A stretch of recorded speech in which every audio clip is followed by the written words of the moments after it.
retrouve à la page 35 pour le graphique. Page 35 dans le chapitre 3.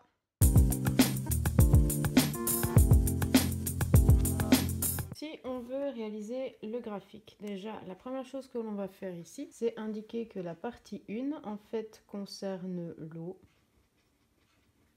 et que la partie 2 concerne l'huile. Donc on a indiqué l'eau et l'huile pour la partie 1 et pour la partie 2. Pour le graphique, on va indiquer que c'est un graphique de l'évolution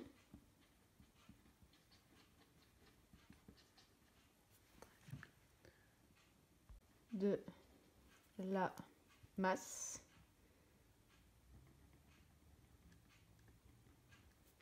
en fonction du volume.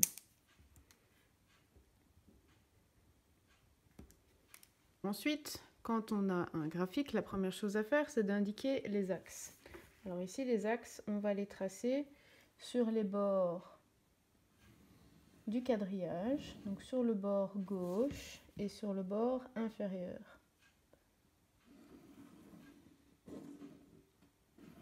On peut le faire pour la partie 1 et on peut le faire directement pour la partie 2. C'est la même chose.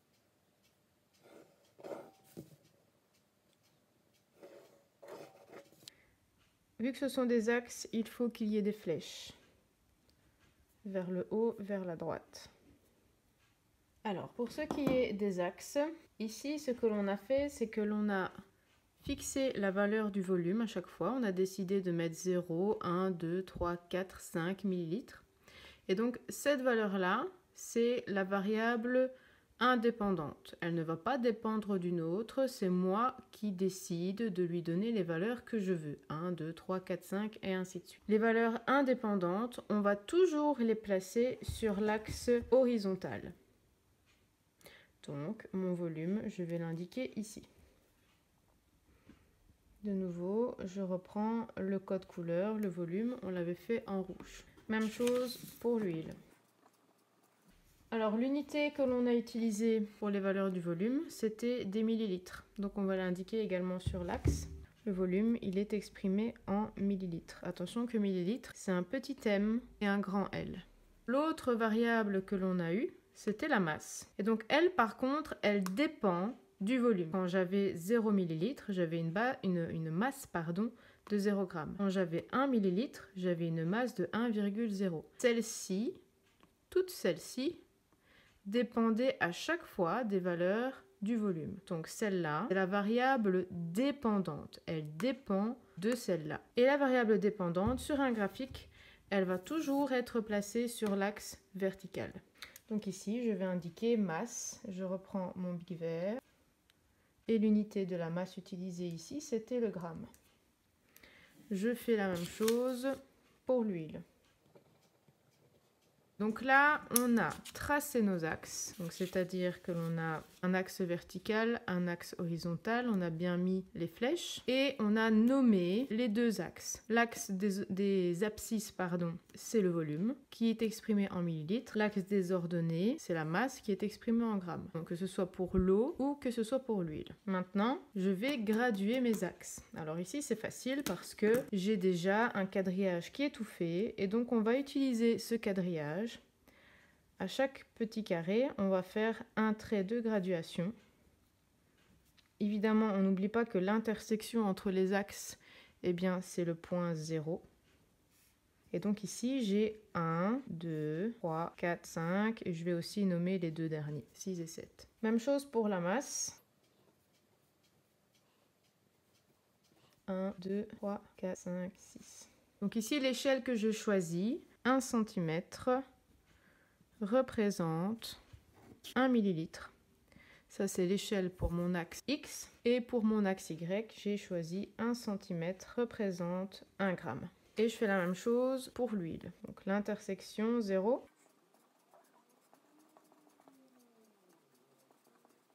Et mon échelle est la même. Donc pour l'instant, ça me donne ceci.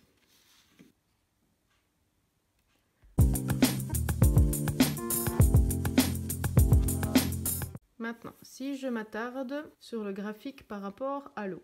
La première valeur que l'on a ici, pour l'eau, on a un volume de 0 auquel correspond une masse de 0. Donc ça, c'est très simple, c'est le point 0, 0. En fait, c'est l'intersection des deux axes, c'est l'origine. Forcément, si je n'ai pas de liquide qui a été prélevé, je ne vais pas non plus avoir une masse sur ma balance, c'est logique. Ensuite, quand on a prélevé 1 ml, on a eu une masse de 1,00 g.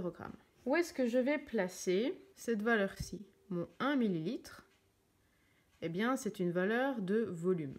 Donc, je vais l'indiquer sur mon axe volume, ici. Le 1, pour le volume, il se trouve là. Je vais tracer en pointillé une verticale, puisque mon point d'intersection va se trouver quelque part sur cet axe vertical, puisque ça correspond à 1. Et je vais même le faire en rouge, puisque ça correspond au volume pour lequel j'ai choisi la couleur rouge. Ça, c'est ma première coordonnée. La deuxième coordonnée, c'est une masse qui vaut 1,00. La masse, elle est indiquée sur l'axe vertical. Ici, je l'ai mise en vert. Le 1,00, bon, ça fait 1 en fait, eh bien, il se trouve ici. Là, je vais tracer de façon horizontale. Je vais trouver mon point d'intersection qui se trouve ici. Ça, c'est le premier point de mon graphique et qui représente ceci. 1 ml d'eau a une masse de 1,00 g. Par un point sur mon graphique, j'ai rassemblé deux informations. 1 ml vaut 1,00 g. Je fais la même chose pour le deuxième. 2 ml. Alors 2 ml, de nouveau, c'est sur l'axe volume.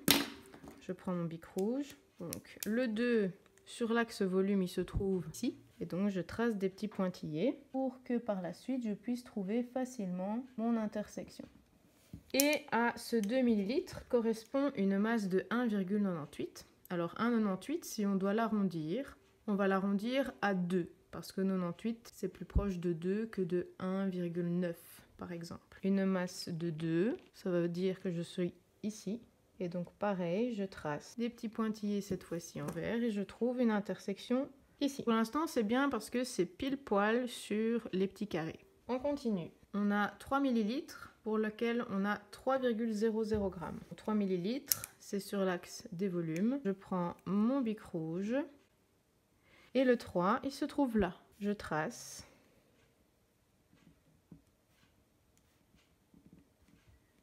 En pointillé pour trouver par après mon intersection. Et j'ai dit qu'on avait une masse de 3,00, autrement dit 3, là, sur l'axe de la masse. Et donc je trace pour trouver mon intersection, de nouveau, qui est pile poil sur l'intersection des petits carrés. On continue. On a 4 ml pour 4 grammes. 4 ml, on est là.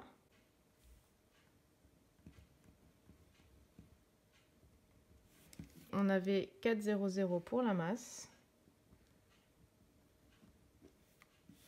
Je trouve le point d'intersection qui est ici.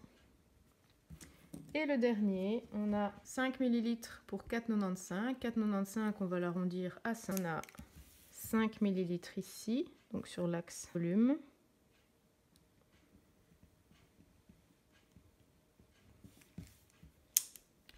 Et on a le 5 sur l'axe vertical. Et je trouve mon dernier point. Et ensuite, je relie les points entre eux à la latte. Alors ici, ils sont parfaitement alignés.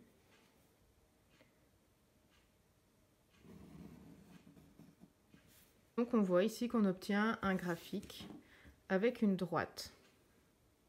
Parfaite droite. On fait la même chose pour l'huile. Le point de départ, forcément, si je ne prélève pas d'huile, autrement dit, si j'ai 0 ml, j'aurai aussi 0 g. Ça, c'est logique. Ensuite, lorsque j'avais prélevé 1 ml, j'avais obtenu une masse de 0,88. De nouveau, si on l'arrondit, ça va nous faire 0,9. 0,88, c'est plus proche de 0,90 que de 0,80. Donc, on arrondit à 0,9. En termes de volume, bic rouge, on se trouve ici. On a bien 1 ml. Je trace mes petits pointillés.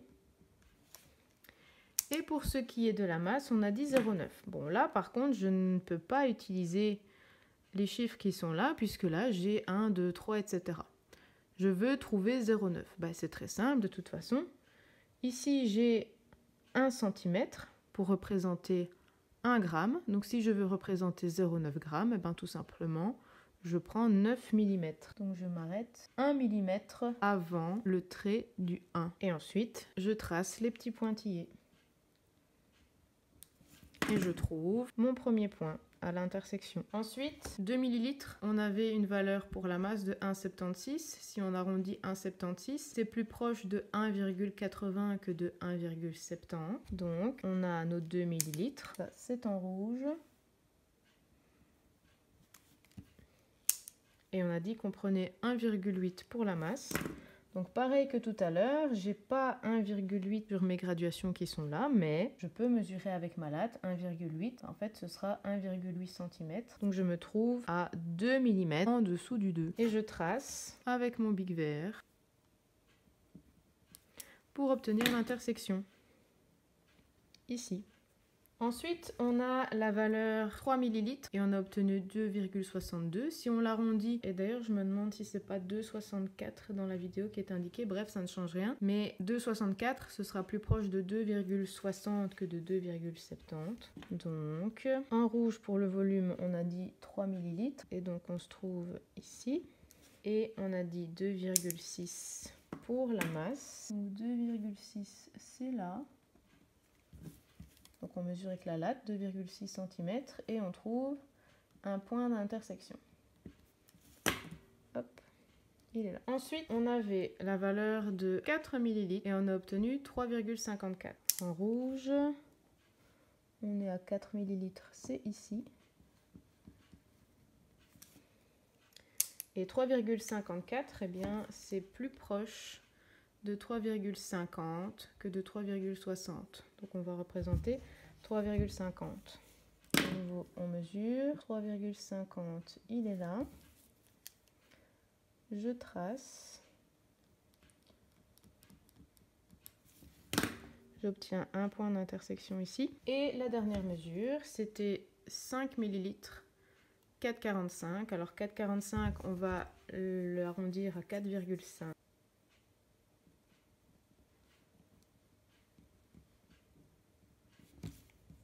Donc là, j'ai tracé 5 ml. Et pour la masse, on a dit 4,5. Donc on est ici. Hop, je trace en vert. Et j'obtiens mon point d'intersection ici. On va tracer le graphique. Donc on va relier les points entre eux. Ici, ils ne sont pas tout à fait alignés. En fait, ceux-là le sont bien. Puis ici, c'est un petit peu décalé. Là, ça a l'air de revenir sur la droite de départ. Et ici, c'est un petit peu décalé. Donc là, on voit, ça reste quand même malgré tout linéaire. Après, que l'on n'ait pas une droite parfaite, ça peut être dû au fait qu'il y a toujours la possibilité qu'il y ait des erreurs de mesure. Parce que peut-être qu'il y a une petite goutte qui n'est pas tombée, parce que petite poussière qui a effleuré la balance. Il y a plein de possibilités pour ce qui est des erreurs de mesure, dans la précision, etc. Donc voilà. Mais globalement, on a encore de nouveau un graphique qui est linéaire. Du coup, ce que l'on peut interpréter par rapport à ça, puisque c'est linéaire dans les deux cas, que c'est une droite, on peut dire qu'il y a effectivement un lien entre le volume et la masse, que ce soit pour l'eau ou que ce soit pour l'huile. Maintenant, ce lien n'est pas exactement le même, puisqu'ici, les points sont à chaque fois bien sur le quadrillage. Donc ça veut dire qu'ici, ma droite suit cette pente-ci, cette droite-ci, qui n'est pas tout à fait la même que celle-ci. Celle-là, elle est un petit peu plus inclinée par rapport à celle-là. Mais il y a quand même un lien entre le volume et la masse.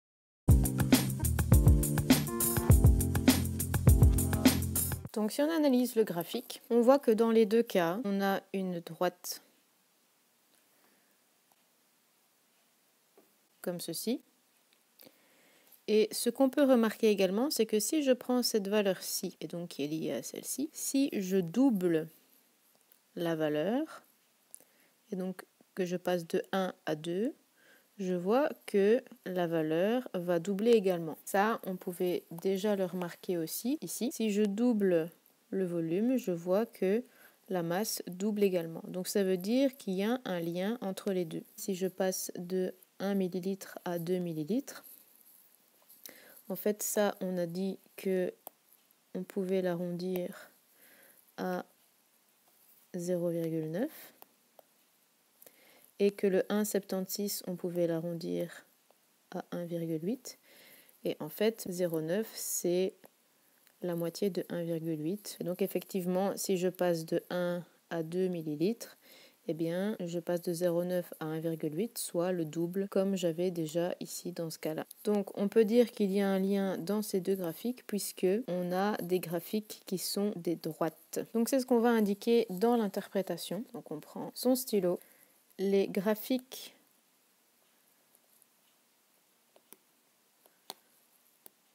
obtenus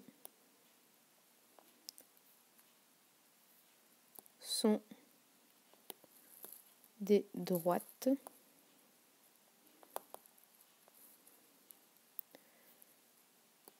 ce qui indique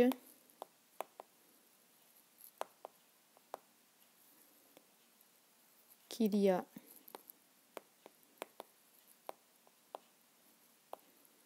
une proportionnalité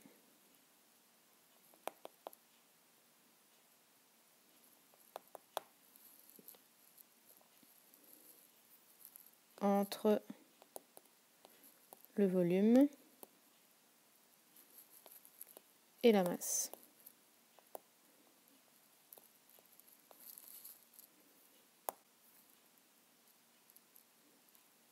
Donc les graphiques obtenus sont des droites. J'ai oublié une petite virgule. Les graphiques obtenus sont des droites, ce qui indique qu'il y a une proportionnalité entre le volume et la masse. En conclusion, on indique il existe un lien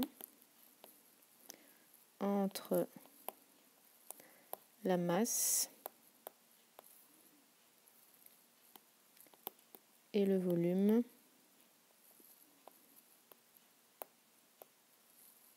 d'une substance.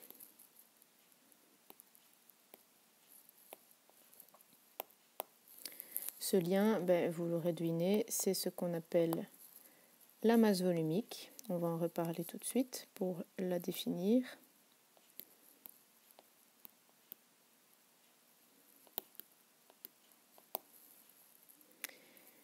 Chaque substance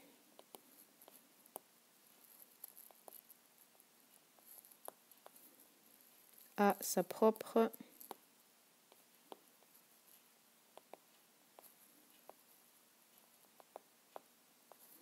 masse volumique.